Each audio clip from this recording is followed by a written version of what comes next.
Hello students, good morning. Welcome back to the session.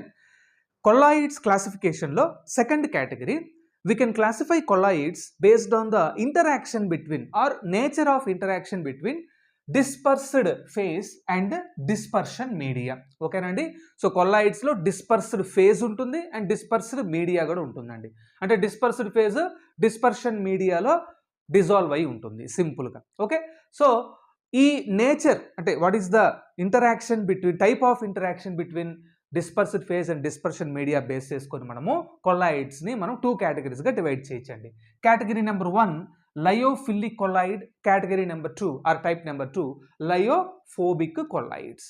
ఓకేనా students? So క్లియర్గా మనం data రాసుకున్నాం, దీన్ని మనం అండర్స్టాండ్ చేసుకున్నాం. లయోఫిలిక్ కొల్లాయిడ్స్ అంటే సింపుల్గా ఇక్కడ ఫిలిక్ అంటే లైకింగ్ అండి, ఇష్టం ఆర్ లవ్ అని అంటాం సింపుల్. ఓకే, సో ఇక్కడ లయోఫిలిక్ అంటే దాని మీనింగ్ ఏంటంటే సాల్వెంట్ లవింగ్. అంటే ఈ కొల్లాయిడ్స్లో ఉండే డిస్పర్స్డ్ ఫేజు ఆ డిస్పర్స్డ్ ఫేజ్కి మనం సాల్వెంట్ యాడ్ చేస్తాం కొల్లాయిడ్ ప్రిపేర్ చేయడానికి, ఆ సాల్వెంటే డిస్పర్స్డ్ మీడియా. ఓకే, సో ఈ డిస్పర్స్డ్ ఫేజు డిస్పర్స్డ్ మీడియాతో బాగా ఇంటరాక్ట్ అవుతుంది. ఓకేనా, ఈ రెండింటి మధ్య గుడ్ రిలేషన్షిప్స్ అనేవి ఉంటుంది. సో ఇలా గుడ్ రిలేషన్షిప్ ఉండడం వల్ల కొల్లాయిడ్ చాలా స్టేబుల్గా ఉంటుంది. ఓకేనా స్టూడెంట్స్? రైట్. అంటే దాని మీనింగ్ ఏంటంటే జస్ట్ మీరు డిస్పర్స్డ్ ఫేజ్ని డిస్పర్షన్ మీడియాని రెండింటిని తీసుకొచ్చి మిక్స్ చేశారనుకోండి, ఈజీగా కొల్లాయిడ్ ఫామ్ అవుతుంది. అంటే దాని meaning lyophilic colloids are very easy to prepare. Okay, right students? So see the first point. So lyophilic means it is solvent loving, right? Then what is the second point? So lyophilic colloids are simply prepared by mixing dispersed phase and dispersed medium. Okay, so lyophilic colloids, it is very easy to prepare because there is positive interaction between these two, dp and dm. Okay, so if you write opposite, that becomes lyophobic andi. So lyophobic, phobia ante entandi వ్యతిరేకత, phobia antene hate, phobia antene రివర్స్లో ఉండడం. ఓకేనా, అంటే ఇష్టపడకపోవడం.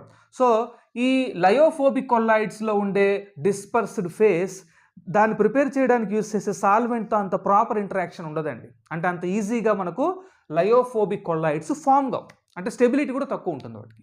ఓకేనా, right.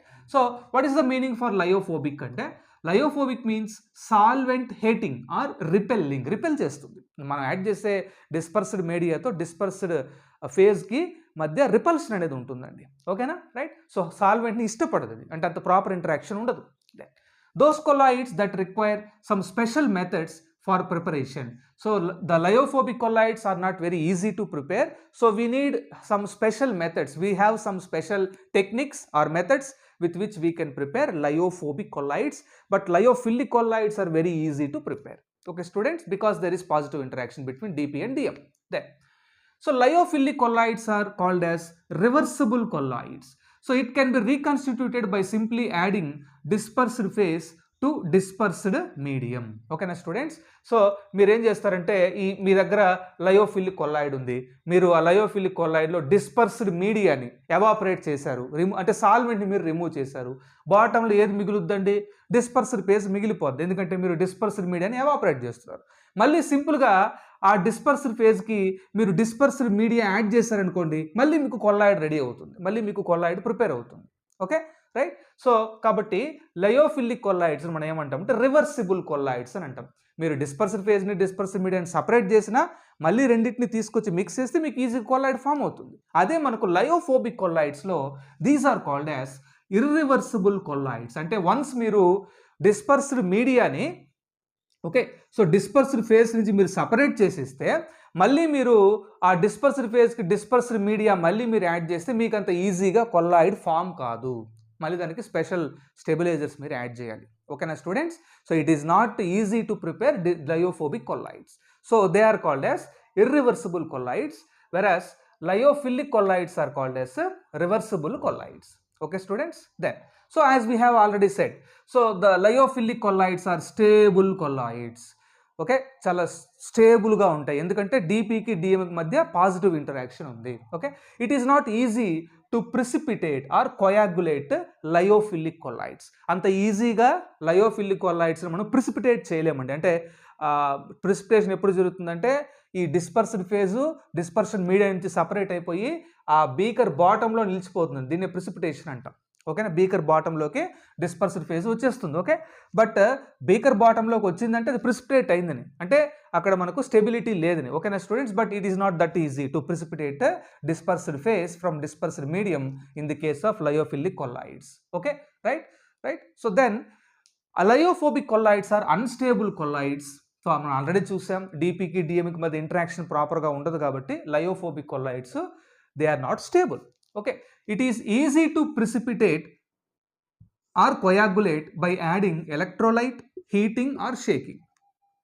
If you have lyophobic colloid, you can simply add some another substance like electrolyte. Salts add cheyandi, salts add cheste ee dispersed phase దాంతో react అయ్యి precipitate అయిపోతుంది, అంటే ఆ టెస్ట్ ట్యూబ్ బాటంలోకి వచ్చేస్తుంది, లేదా బీకర్కి బాటంలోకి వచ్చేస్తుంది. దీన్ని మనం ప్రిసిపిటేట్ అంటాం. ఓకే, ఆర్ కోయాగులేషన్ జరుగుతుంది. కోయాగులేషన్ అన్న ప్రిసిపిటేషన్ రెండు ఒకటే అండి. ఓకే, దెన్ ఇంకొక మెథడ్ ఏంటంటే మీరు హీట్ చేసినా కూడా సింపుల్గా డిపిడిఎం సపరేట్ అయిపోతాయి.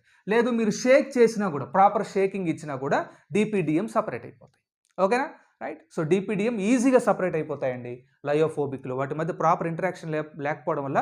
So they are eager to separate, చాలా ఫాస్ట్గా ఎప్పుడెప్పుడు ఏదన్నా ఛాన్స్ దొరుకుద్దా మనం ఈజీగా సపరేట్ అయిపోదామని చూస్తుంటుందండి లయోఫోబిక్ కొల్లాయిడ్స్. ఓకేనా students, then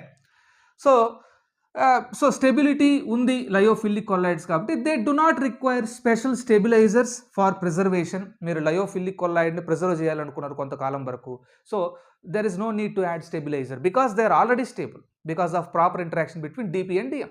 Okay, but in case of lyophobic colloids they require special stabilizers. Ikkada chudandi students, they require special stabilizers for preservation. So lyophobic colloids మీరు కొంతకాలం వరకు స్టోర్ చేయాలనుకున్నప్పుడు మీకు ఖచ్చితంగా వాటి మధ్య డిపిడిఎం మధ్య ప్రాపర్ ఇంటరాక్షన్ లేదు కాబట్టి you need to add some stabilising compounds that makes the interaction possible between DP and DM for some time. Okay students, then what are the examples for lyophilic colloids? So these are formed by the organic compounds like starch, gelatin, gum. Okay, so starch ni gaani, gelatin gaani, gum ni gaani ivanni kuda organic compounds andi. Ee compounds ni మీరు proper solvent add చేస్తే, అంటే DM మీరు add చేస్తే ఈ DPలు starch, gelatin, gum ఇవన్నీ కూడా డీపీలు. Okay, ఈ డీపీలు ఆ డిఎంలో డిజాల్వ్ అయిపోయి సాల్వెంట్లో డిజాల్వ్ అయిపోయి డిస్ట్రిబ్యూట్ అయిపోతాయి, మీకు ఈజీగా కొల్లాయిడ్ ఫామ్ అవుతుంది. ఓకేనా students, then inorganic solvents. Okay, inorganic substances like metal sulphides forms lyophobic colloids. So inorganic substances వచ్చి లయోఫోబిక్ కొల్లాయిడ్స్ని ఫామ్ చేస్తాయి, ఆర్గానిక్ సబ్స్టెన్సెస్ లయోఫిలిక్ కొల్లాయిడ్స్ని ఫామ్ చేస్తాయి. ఓకేనా స్టూడెంట్స్, దెన్ ఒకవేళ in case if you are using water as a solvent, okay, so that type of colloid is called as a hydrophilic colloid. If you have used water as a solvent where the repulsion is very high, and that type of colloid is called as a hydrophobic colloid. So that is about the classification of colloids based on the nature of interaction between dispersed phase and the dispersion media. That's about this video students. Thank you.